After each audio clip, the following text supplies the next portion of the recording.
The Doubledays kicking off the home series against the Williamsport Crosscutters tonight after a 1-5 record on the road. Claudia Valfato joined by JD Rachi. JD, before we get into tonight's game one, let's talk a little bit about that West Virginia series. The Doubledays finished the road series with a 7-2 loss. The Bats pretty quiet compared to that first game of the series, where it was actually the same score, just the Doubledays way.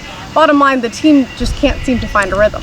Yeah, and it's going against a pretty good West Virginia team, though, so you have to take that into a little bit of consideration. West Virginia was trailing Batavia, the top team in the Pinckney division, by quite a few games the last couple of weeks. There's probably about a 5-6 game margin. They have closed the gap. They only trail by a game and a half right now in the Pinckney division against the Batavia Muck Dogs. This is a West Virginia team that's found its stride, and it's loaded with lots of really great talent. That's a team that is loaded with draft guys. For the Doubledays, it's guys from all kinds of levels of the draft, whether it be, a 28th round pick this season in Jordan Bacco, or a 17th round pick a couple of years ago in a guy like an Anthony Peroni or an Eric Sr. or something like that. That's kind of the way the Doubledays roster is constructed. But for West Virginia, it's all guys from this year's draft. Matt Gorski, Will Matheson, Blake Sable, all guys that have really crushed and were just fantastic this season against the Doubledays. So you have to take that into consideration. That's a really good West Virginia team. But yeah, in terms of the Doubledays themselves, just trying to find that rhythm. It's not quite there yet. They won 2 games in a row, heading into the 6-game road trip between a 3-game trip with Mahoning Valley and a 3-game series at West Virginia. They drop all 3 against Mahoning Valley and then drop 2 of 3 against West Virginia. But it's just about getting into a rhythm and kind of going into the flow and getting these last couple of games out of the way, not out of the way, but kind of going through these last couple of games of the season on a positive note, ending on a high, so that they can feel confident, the players specifically can, going into the next part of their careers in the next couple of seasons. And something they can be confident in, although we haven't been necessarily getting the wins, we've been seeing a lot of the players who we didn't see before getting a lot of multi-hit performances. And we'll just toss right into the lineup right now, because we see a lot of these guys in the lineup. We see Randa and Perez, who both had multi-hit games yesterday. Alou went 4 for 5 in game 3 of that Mahoning Valley series over the past week. And Peroni, who's had back-to-back multi-hit games.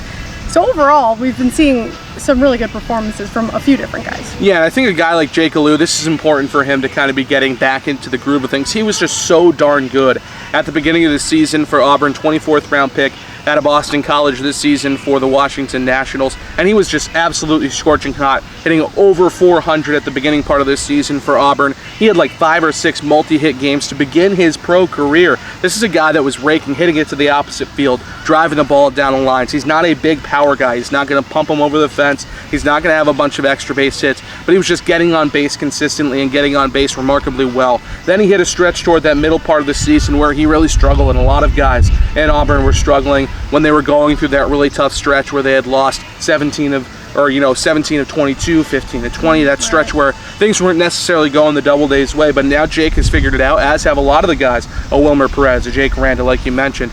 Those are guys that are now hitting their strides again, and that's important. Like I said, this part of the season with the Doubledays likely out of playoff contention at this point.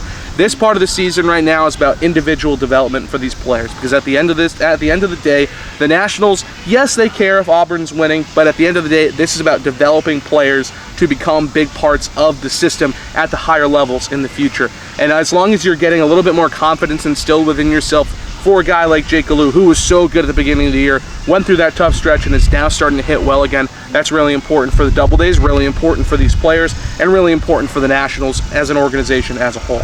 And on the mound for the Doubledays, someone definitely looking for a strong start, because he had a pretty rough game 1 against Mahoning Valley, Carlos Romero. And we kind of talked about how he's been off and on this season, but what do you think we can expect from him? I just think you get a lot of consistency. You're not going to get too many blips in the radar like you did against Mahoning Valley, and if it's like that, you only get 1 in a row. It's one of those things where he's not going to put up these major numbers. There was one game where he had 9 strikeouts. That was by far his best start of the season. Actually came at home here at Falcon Park, but he's not going to give you these major starts with 10 strikeouts across 6 innings, or go really deep into starts and just be dazzling you with his stuff.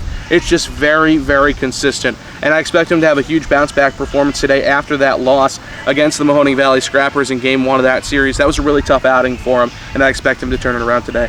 All right, game one against the Williamsport Crosscutters here at Falcon Park.